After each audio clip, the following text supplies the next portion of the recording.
Hey guys, welcome back to my channel. So thanks for joining. If you're new here, my name is Lisa. I competed in my first bodybuilding season last year and I did 3 shows. I did OCB, I did Natty Revolution, and I did NPC. So OCB and Natty Revolution were natural drug tested shows, and then the NPC is an untested show. So I got some experience in various divisions. I got experience in various leagues. So it really helped me identify, what things I liked, things I didn't like about each of them, and also be able to get an idea of this whole bodybuilding world and I don't know, just all the craziness. Like, I remember when I first started, I had so many of these like preconceived ideas on what it would be like, what the other people were like, and I just wanted to share my experience with that because I feel like I definitely changed my mind on a lot of things. So I did do a video in my other playlist about the top 10 things I learned from bodybuilding that can be applied to real life. So go ahead and check that one out because that has some really good things in there. But then this video, I wanted to talk about the top things I learned that were not true about bodybuilding or bodybuilders. So I don't have them in any particular order. I probably should have, but I'm just going to go down the order. I did write a few notes. If I'm looking over to the side, I had to write a few notes because I literally can't remember that much, but they're in no particular order. I went into it with some things, some preconceived ideas, and I'm actually really glad that some of these misconceptions were not true because I had some concerns for real. So if you have any of those like stereotypes or things that you like when you think of bodybuilding that come to your head that like, oh, this must happen or you have to do this or they all do that, put them in the comments and let me know. I would be curious if it's something that I didn't cover. I can definitely speak to it and let you know if that's something I experienced or not. So put it in the comments. Let's see what you guys come up with.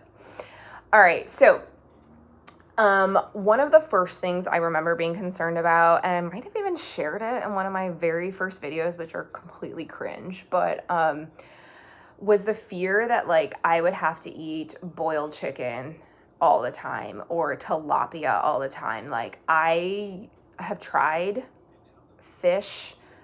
I would wish I could like fish. There's something about it, like I cannot get on board. And I was so afraid that I would have to eat fish during my prep or that I could only have boiled chicken, which really, if you've had boiled chicken, is not that good. But quite honestly, totally false. I didn't have to have one piece of fish unnecessary. Not once did I have to have boiled chicken. I had chicken, don't get me wrong, but I made that shit taste good. There is no reason that you have to have something that you do not like, okay? So that misconception can go totally out the window. I'm a very, very picky eater, and I made it work. So you do not have to have stuff that you don't like. Whether you're doing macros with your coach or you're on a meal plan, if you can't stand or stomach a certain food, there's always a swap that can be done. So just know that. Next thing, no, you do not have to cut water. I feel like this is an older thing. And again, my preface with this is I am not like in men's open bodybuilding, so they may have to do some other protocols. I do not. I was in women's figure and women's bikini. Okay. So that is where my experience is based on, but you don't have to cut water. I know that some of the men's bodybuilding might be doing that, but I even have heard that a lot of the coaches are moving away from that. So you don't have to cut water. I was drinking almost 2 gallons going into my peak week.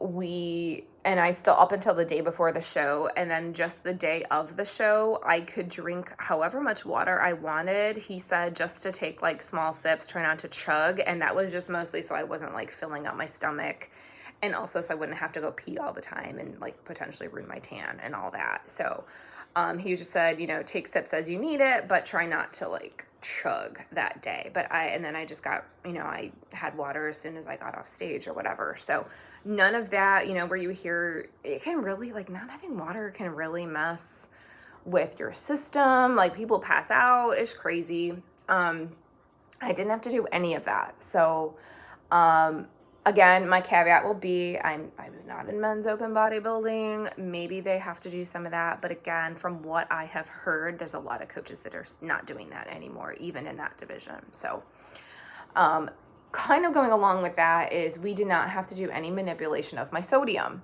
So, you know, something that I had heard, and I like to salt my food, y'all. Like, I'm not kidding. You know me and my garlic salt. But I did not have to cut my sodium, add sodium. I didn't have to do any of that. All that we did with my sodium was that, you know, we started tracking it, like how much my typical intake was. We started tracking that about a month before my show. And then what we did was we just tried to keep that stable. So rather than, we didn't make adjustments to my sodium, all we did was try to keep it consistent, because sodium can, you know, if you have high intake or low intake, it can affect like how much water your body holds and stuff like that. So we just wanted to prevent fluctuations. So we didn't, you know, set it at a particular level. It was just trying to keep it even with what I would normally do. But I did not adjust my sodium intake at all. Okay, so kind of going in line with what I talked about with the chicken and tilapia is you don't have to eat gross foods. Like, your food can taste good. The bigger issue is that you wish you had more you could eat. Like, you know, some of the portions get a little small toward the end, but I didn't have to eat anything gross. I was really afraid that I'd be forced to eat something disgusting, and not the case. Like, I actually got better at seasoning my food and making it taste good without having to use butter and oils and stuff and a bunch of sauces, because those were going to add calories that I couldn't really afford. So I actually got better at seasoning it and cooking it in a way that made it taste really good. So that is what I have to say is, like, I did not have to eat anything gross. I really liked my food in prep. I just wanted to have more of it. But I was like, it was not an issue. My food tasted good.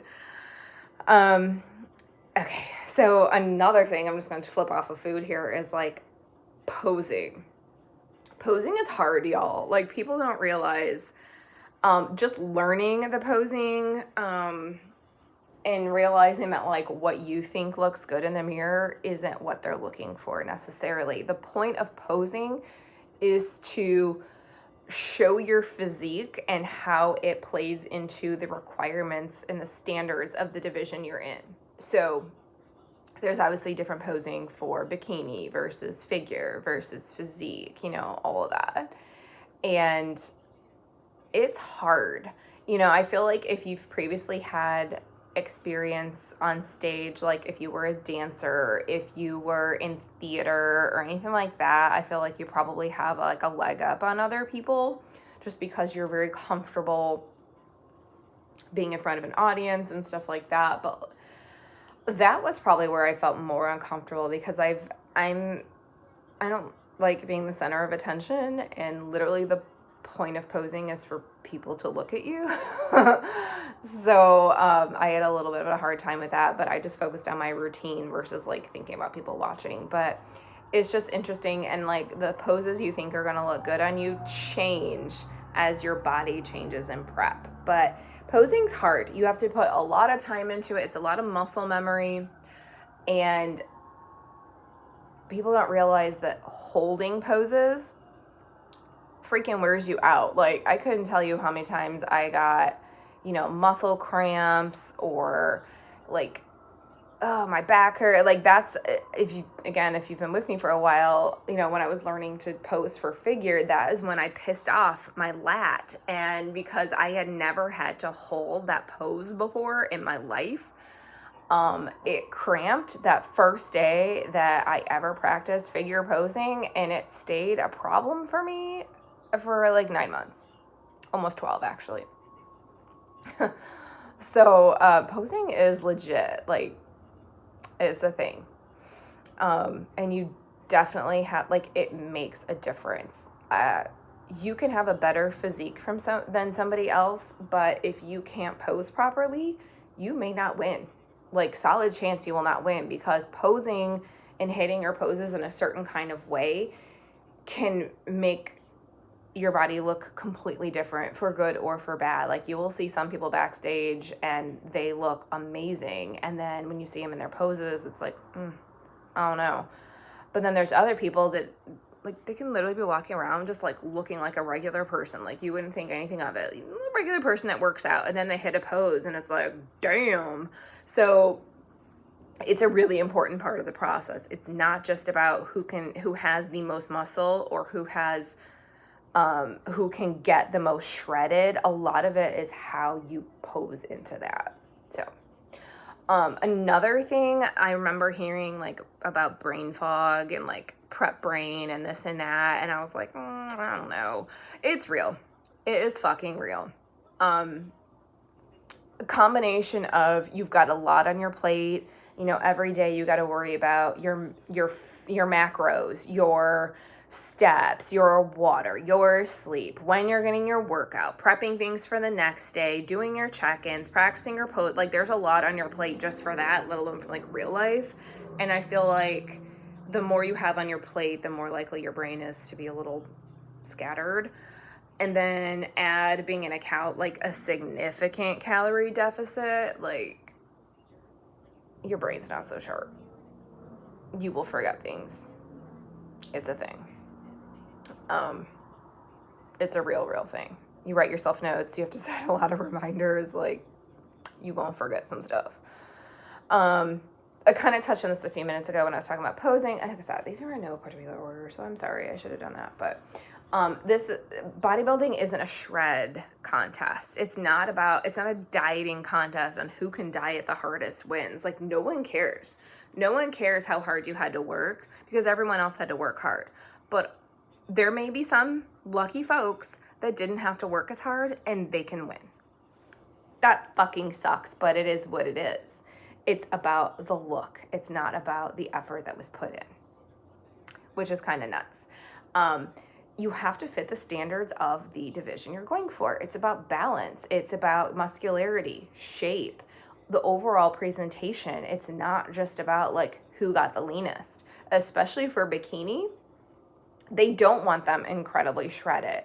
They want a balance of like full bubbly muscle, the look of someone who is in really good shape, just showed up at the beach kind of a look. So you have to sort of balance out. You can't be too shredded. You can't have striations in your glutes in bikini. Like, they will not reward that. So it's not just a shred contest. It's a combination of a lot of things, which I did not realize. I thought it was just like, just get jacked, you know.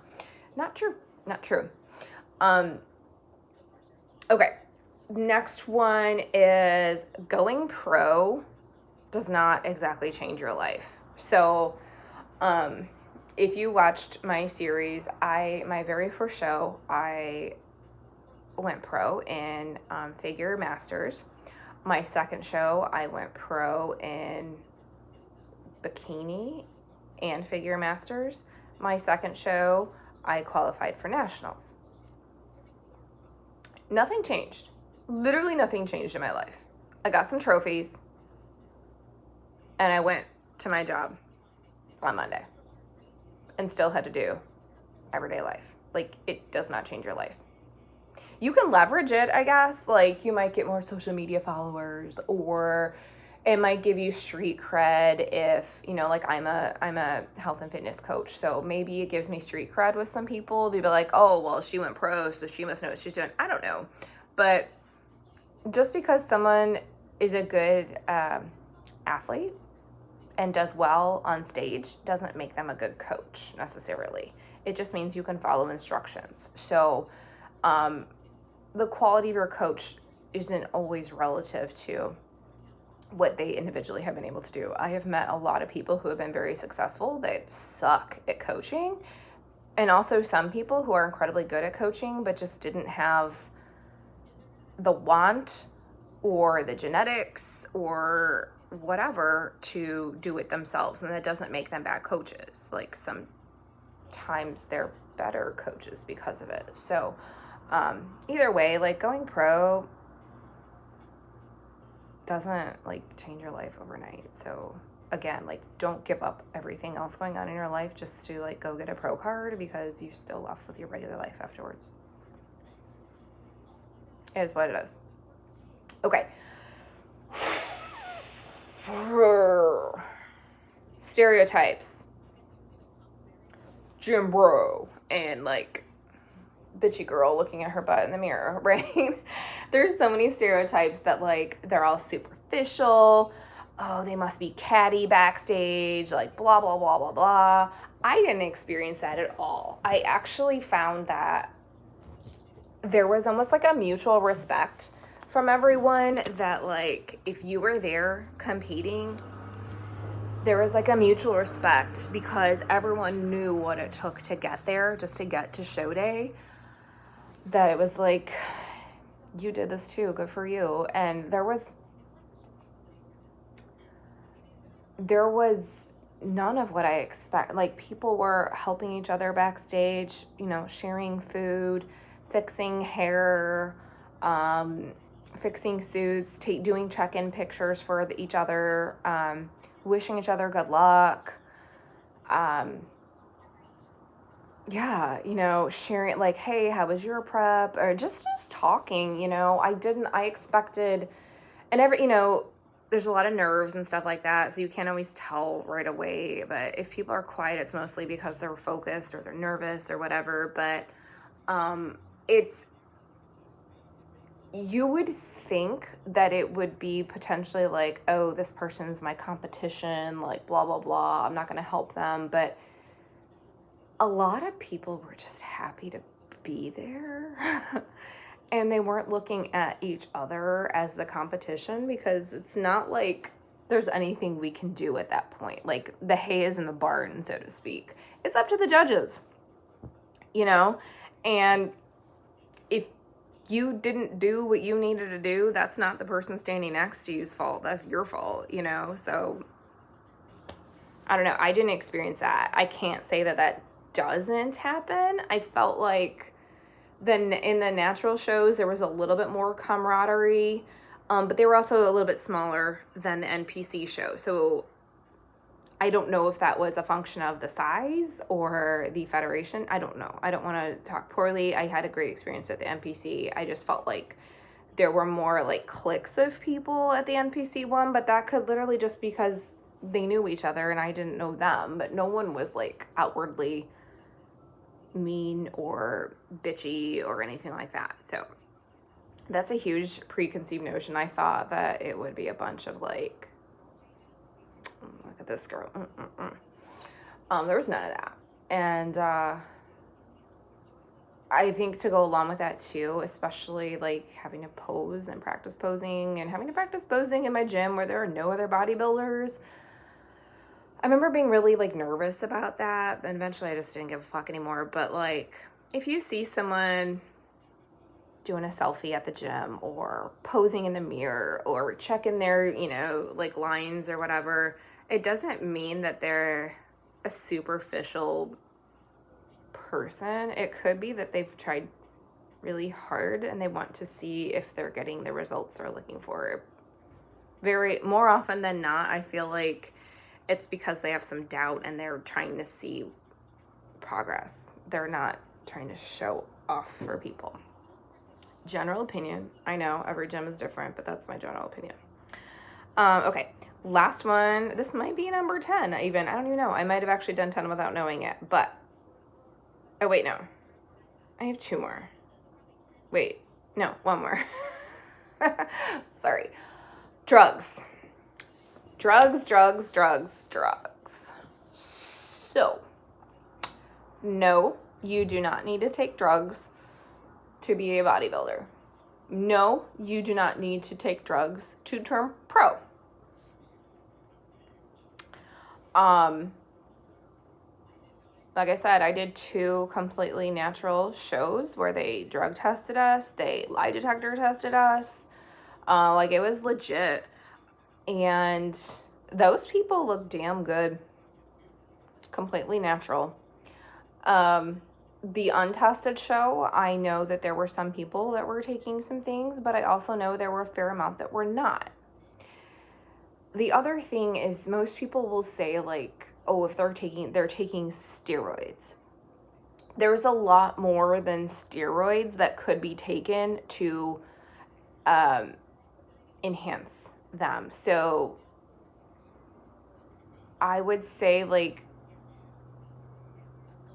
I don't know that everything that could be performance enhancing is potentially tested for in the proper way.